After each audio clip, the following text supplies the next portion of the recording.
పరలోకమందున్న మీ తండ్రి తన అడుగువారికి అంతకంటే ఎంతో నిశ్చయముగా మంచి ఈవులనిచ్చును. పేరెంట్స్ దగ్గరికి వెళ్ళి మీ నాన్నగారిని కానివ్వనన్నా, నాన్న నాకు చేప కావాలని అడిగారు అనుకోండి, చేప ఫిష్ అడిగావా నువ్వు, ఇదిగో పాము ఇస్తాను తీసుకో అని ఏ తండ్రిని అంటాడా? ఒకవేళ తండ్రి వద్దకు వెళ్ళి నాన్న నాకు గుడ్డు కావాలని అడిగితే తేలినిస్తాడా? అంటే తండ్రిని మీరు ఏది అడుగుతారో అడిగిన దానికన్నా బెస్ట్ ఇవ్వడానికి ప్రయత్నం చేస్తాడు. Yes or no?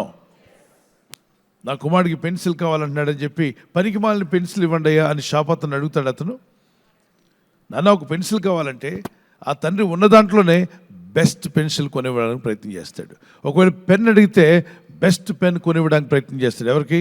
కుమారుడికి. మీరు చెడ్డవారయ్యుండి మీ పిల్లలకు మంచి ఈవులు నెరిగి ఉన్నట్లయితే మీ పరలోకమందున్న తండ్రి ఎంతో నిశ్చయముగా మంచి ఈవులనిచ్చును, మంచి వరములిచ్చును. అందులో ది బెస్ట్ ఏంటంటే పరిశుద్ధాత్మను పొందుకోవడం.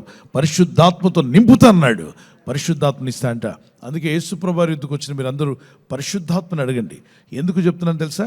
పరిశుద్ధాత్ముడు మీ ఆత్మలో ఉన్నట్లయితే మీకు ప్రతి క్షణం మీకు ఎదురయ్యే ప్రతి శోధనని ఎలా జయించాలో జ్ఞానం ఇస్తాడు, ఆలోచన ఇస్తాడు. ఇప్పుడు మీ కారుని డ్రైవ్ చేసే మంచి ది బెస్ట్ డ్రైవర్ అనుకోండి, మీకు డ్రైవింగ్ సరిగా రాకపోతే డ్రైవర్ని పెట్టుకుంటారా? ఎందుకు పెట్టుకుంటారు? మీ కారు పాడవకూడదని. ఆ మంచి డ్రైవర్ వచ్చి నిలబడ్డాడు అనుకుంటే అతను లోపలికి రానివ్వకుండా బయట ఉన్నాడు, నువ్వు లోపల ఉన్నావు, డ్రైవ్ చేయగలడా? చేయలేడు. ఎందుకని? నువ్వు లోపలికి రానివ్వలా. పరిశుద్ధాత్ముడు కూడా అంతే. నీ దేహం బాగుండాలంటే నీ దేహంలో పరిశుద్ధాత్మక ఆలయమే ఉందట. 1 కొరింథీ పత్రిక 3వ అధ్యాయం 16-17లో, 1 కొరింథీ పత్రిక 6వ అధ్యాయం 18-19లో మానవ దేహము పరిశుద్ధాత్మక ఆలయంగా చేసుకుంటాడు.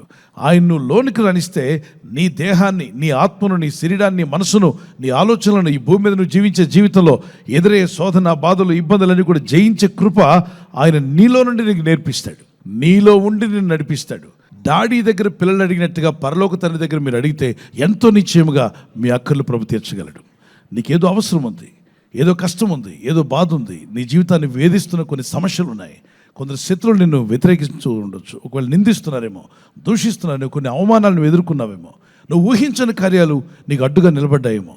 నీ జీవితం ముందుకు వెళ్లకుండా, ఆర్థికంగా అభివృద్ధి పొందకుండా, ఆశలు అడియాశలు అయిపోతూ, ఆశా భంగం జరుగుతూ, ఆత్మీయతలో, భక్తిలో, విశ్వాసంలో, ప్రతి విషయంలో కూడా కొన్ని అడ్లు ఆటంకాలు ఉంటే వాటిని ఇప్పుడే తొలగించమని నువ్వు ప్రార్థన చేయగలిగితే అడుగు వారికి నిశ్చయముగా తండ్రిని దేవుడు సాయం చేస్తాడు. నమ్మిన వారు దేవునికి స్తోత్రం చెప్పగలరా? నువ్వు ఏదైతే అడుగుతున్నావో అది నిశ్చయంగా తండ్రిని దేవుడు నీకు దయచేయగలడని నమ్మితే 2 చేతులు ప్రభు వైపు ఎత్తి కండ్లు మూసుకొని ఏ కష్టం ఉన్నా ఇదిగో తొలగించు నాయన, శోధనలను తప్పించమని ప్రార్థన చేద్దాం. ఆకాశమందున్న పరలోకమందున్న తండ్రి, నీ నామములో ప్రార్థిస్తుండగా నీ ప్రజలకు సహాయం దయచేయండి.